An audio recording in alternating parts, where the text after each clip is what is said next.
오늘 이 자리는 스토킹 피해자 보호 법안 처리를 위한 공청회와 상임위 회의를 조속히 열 것을 국민의힘 여가위 의원들을 비롯 국민의힘에게 촉구하기 위한 자리입니다.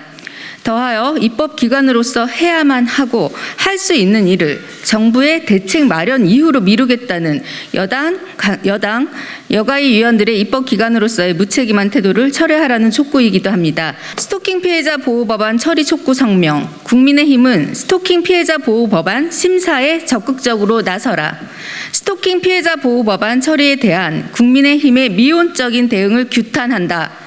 불과 이틀 전만 해도 국민의힘 여성가족위원회 의원들은 신당역 스토킹 살인 사건에 대한 긴급 현안 보고서에서 관련 기관의 대응 부족을 강하게 질타했다.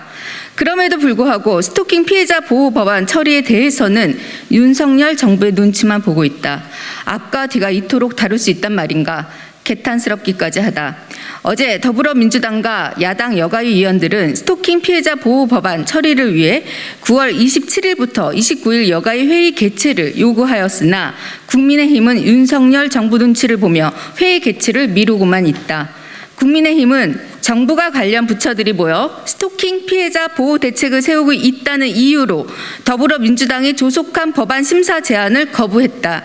정부는 정부대로 대책을 마련하고 입법부는 입법부대로 관련 법안을 심사하고 처리하면 될 것이다. 도대체 스토킹 피해자 보호 법안 처리가 정부 대책 발표 이후로 미루어져야 할 이유가 무엇인가? 심지어 언제까지 정부 대책이 나오는지에 대해 여성가족부는 명확한 답을 하지 못하고 있다.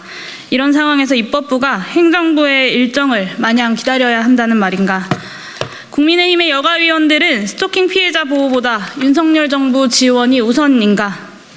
스토킹 피해자 보호 법안은 이미 지난 4월 정부와 의원안이 각각 제출 발의됐다. 여가위 전문위원회 검토도 마친 법안이다. 여야 여가위원들의 의지만 있다면 다음 주에 법안 통과는 충분히 가능하다.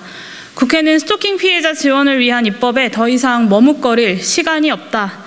무엇보다 신당역 스토킹 피해자가 제도적 보호와 지원을 받지 못한 채로 안타깝게 살해당한 상황에서 법안 심사를 미루는 것은 입법기관으로서의 책무를 저버리는 일이다. 국민의힘은 지금이라도 스토킹 피해자 보호 법안 심사를 위한 다음 주 상임위 개최에 적극적으로 나서기를 촉구한다. 2022년 9월 22일 국회 여성가족위원회 야당 의원 및 더불어민주당 36인 의원 일동.